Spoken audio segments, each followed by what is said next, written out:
Under normal circumstances, I like to say a grinder and paint makes me the welder I ain't, but this truck's really nice. So what we're gonna do here, and I know if you guys have seen my welds, you're probably like, don't weld that exhaust, Ken, you're terrible. I am, and we're not. But we're gonna get everything lined up. I'm gonna tack it, and then we'll take it to someone that really knows how to TIG weld, because this is all stainless. We also got BORLA exhaust. So what we did here is, I just have these clamps there and there just to hold it in place. And we're gonna drill holes here, and this is where our exhaust hanger is gonna be. And then, because we want a really good seal, not only is all this stuff gonna get welded, I'm gonna put a V-band here and there on either side. Obviously, this gets pushed up. A V-band on either side, that way it'll be two-piece, one coming from the header back here, and then another piece to have us go up and over. I'm kind of thinking I go here and over, instead of here and over, because we kind of want the pipes that come out the side. So let me know what you guys think. My vote is over this way instead of over here.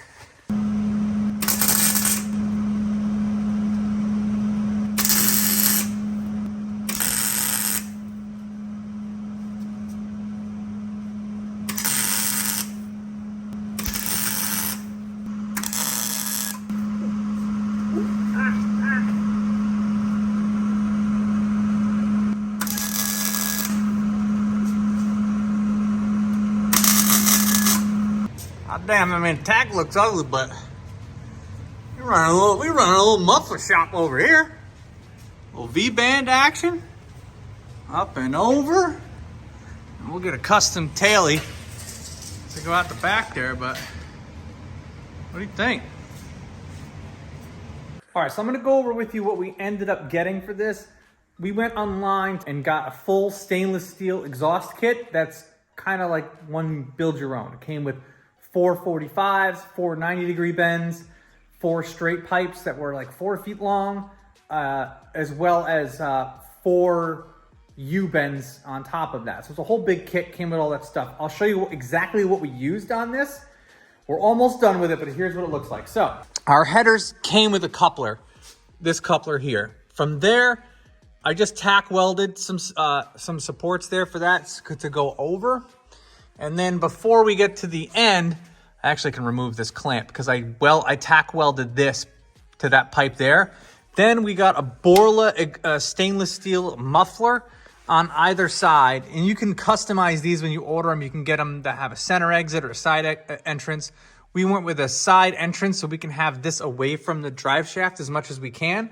And then a center exit. And then here, I decided to go with a V-band. Obviously, all this stuff still has to get welded, and you'll see what it looks like when it's done permanently. But I went with a V-band here just because it has the best seal. Then from there, I used 145, 190, another 45 here, and another 45 here. So in total, 1, 2, 3 45s and 190.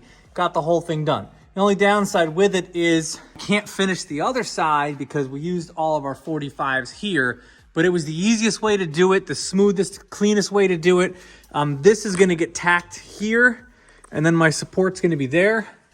And then I have this bracket here that goes right to there, and the whole thing went together without really having to do like pie cuts and custom modifications.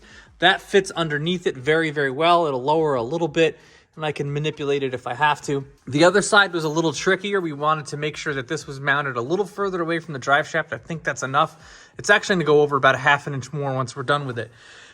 So that rounds out the exhaust there. I think it looks really good for what it is underneath the truck. I didn't want to use mild steel because it will rust over time, and this will actually look pretty good for a long time when we're driving it. This episode is brought to you by these awesome wheel dollies. If you have a car, whether it's running or not, and you have limited garage space in your garage, definitely get these wheel dollies. You can push it up against a wall. You can move the car around anywhere, any which way you want. This is a 2,900-pound Mustang that I am moving around the garage with relative ease.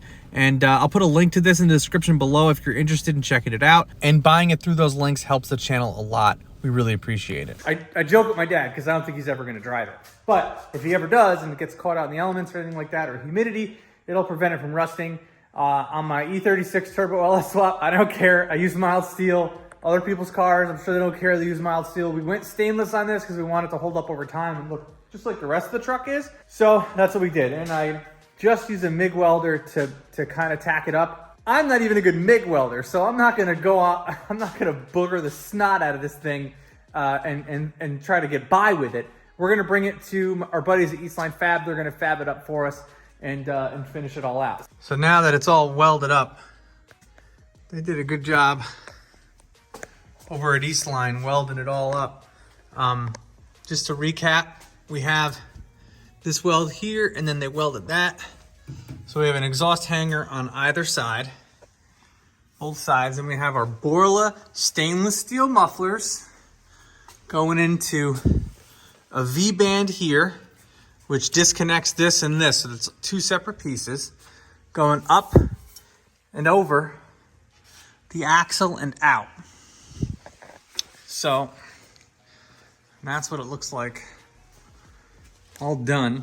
They did a good job on the welds, much better than I could possibly do, that's for sure. Take me years to be that good. And that's what it looks like coming out the side. Now, we don't know what we're gonna do yet as far as a tip. We definitely want them to come out the side like that. I don't think it would look good coming out here. So we might get a chrome tip to come out that way, but at least for now, that looks pretty good. Look at that right there.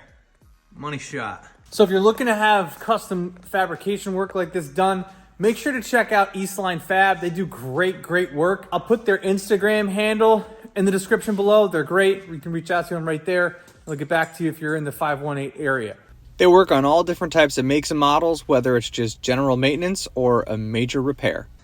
So these are the headers, and I'll also put the part number on there, but these headers are what fit on the truck. I know it says Bronco there, but that's what worked. That rounds out the exhaust on the truck for now. In the meantime, we're gonna do the brakes, some more wiring, and then we should be able to fire this thing up soon. So make sure you guys hit that subscribe button because more of these videos are gonna be coming rapid fire. So in the meantime, check out these videos that I already have ready to go.